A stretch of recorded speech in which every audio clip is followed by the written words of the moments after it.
I'm reading from Path to Happiness and studying the chapter on valuing, which is an aspect of care. The key word from the 7-word system that relates to this is thank you. Valuing. Certain people and things are worth more to us than others. For some reason we value them as more important. This may not be in accord with poorly understood or entirely misconceived religious ideals, such as that we are all equal in the eyes of God, but it is the case, and indeed so it should be. It is our own eyes that we look through, and here on earth we have our own needs and preferences, which are the motivations that inform our choices. If appreciation is seen as the capacity to raise in value, then valuing is the specific enactment of that capacity, according to some characteristic theme of our life. Whom and what we appreciate influences the heart, and the extent of that influence is determined by what we value most. This determination may be idealized as a set of principles, but it is what we practice that makes the difference. In exchange, value is accorded to a thing by what is paid for it, which is usually money or money's worth. But here we are studying care and deepening of love, so coin will not do as a metric. The measure of love is almost a meaningless idea, since its perfection is surely in that it has no need for reciprocation. Yet care can be measured in some ways, even if the final count is always subjective and intuitive. We can ask ourselves questions to find out how we actually ranking in importance are the people and things that we care about. Questions like how much time we spend, how much attention, how much forbearance we have towards them, and perhaps more importantly, which way do we choose when we have to make a choice between them and others? Our resources are limited and our attention is single, so choice is unavoidable. Our friends and family put pressure on us to spend time with them. So, for example, with whom do we spend Christmas Day? Also, are there any differences of philosophy and morality? Should we try to avoid falling in love with someone of another social rank or religion, because we are taught to do so, and advised that otherwise we will suffer condemnation? It can be very eye-opening to do a self-examination exercise to bring clarity to this. We can record how we actually spend our time and resources, seeing who dominates our attention and noticing whose voice usually holds sway. It might be shocking to see in black and white quite how much of our life is spent in service of expediency and how little reflects our ideas of what principles we stand for and what preferences we believe we have. People might say they value their children as the priority above all else, and yet come to learn that TV might get 10% of their hours, work 25%, and as little as 1% for the children. Maybe that's acceptable, but we never hear nostalgic recollections bemoaning a life wasted through spending too much time with the kids, do we?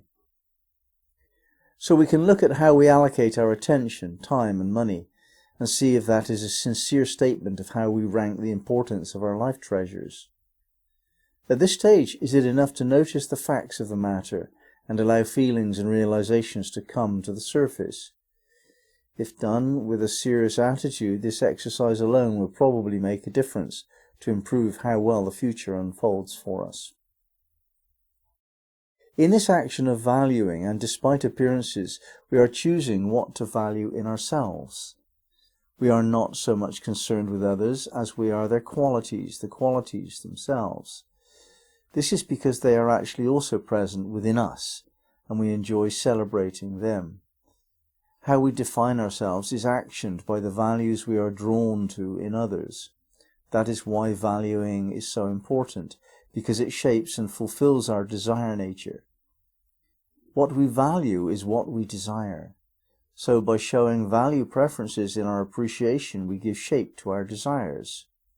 By giving shape to our desires, we add to their clarity and therefore the likelihood and ease of speedy manifestation. Desire is not much appreciated by certain religious types, but this disparagement arises largely from an error in interpretation of nomenclature. Desire is not craving.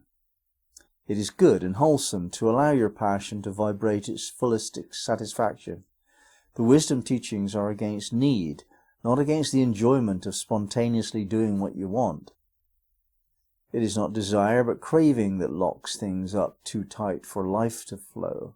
Desire is a compelling, energetic force that pulls together a vision and the resultant scenario, fulfilling the vision's potential by making it substantial. It is the energy of life, the creative energy. Without the idea of value, then nothing can ever have greater value than anything else.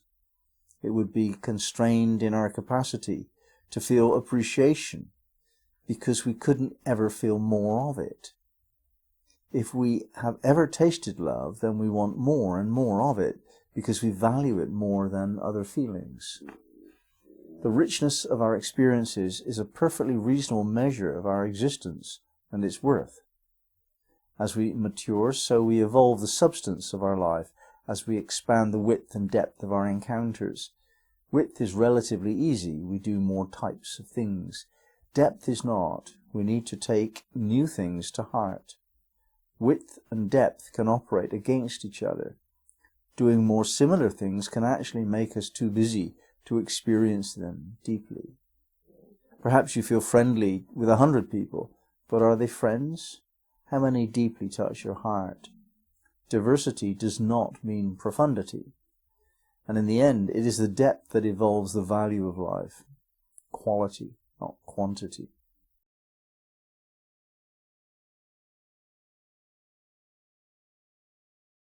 Now, of course, what we value in life is raised by our process of valuing. And we yearn for the highest. Ali is the highest. Muta Ali, even higher than the highest in some paradoxical way. And we yearn for that. Divine yearning in our studies. Ishq. The yearning, the nostalgia that we feel because we can remember God. We can remember the state that we were in before incarnation. We yearn for that. There's a deep motivation within us to relive the pre-birth condition of oneness with God, and that's known as Ishq.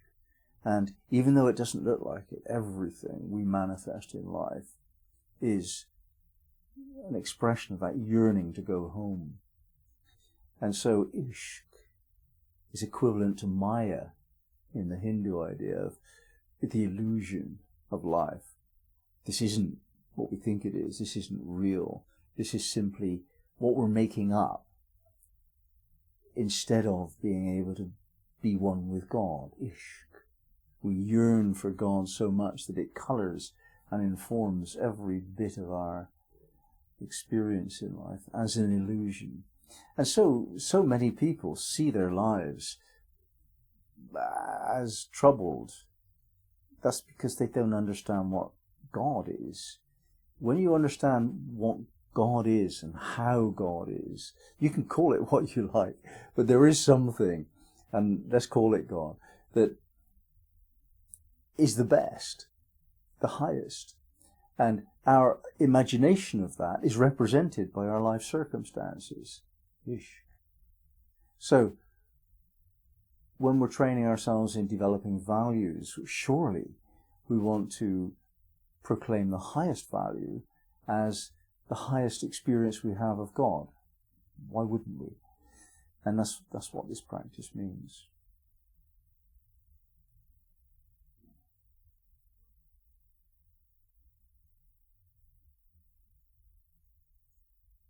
Ishq ya Muta Ali.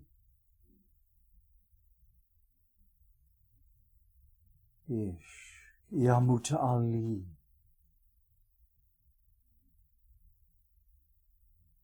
Ishq ya Muta Ali.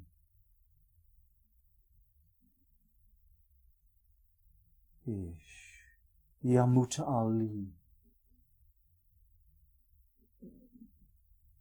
Ish. Ya muta'ali.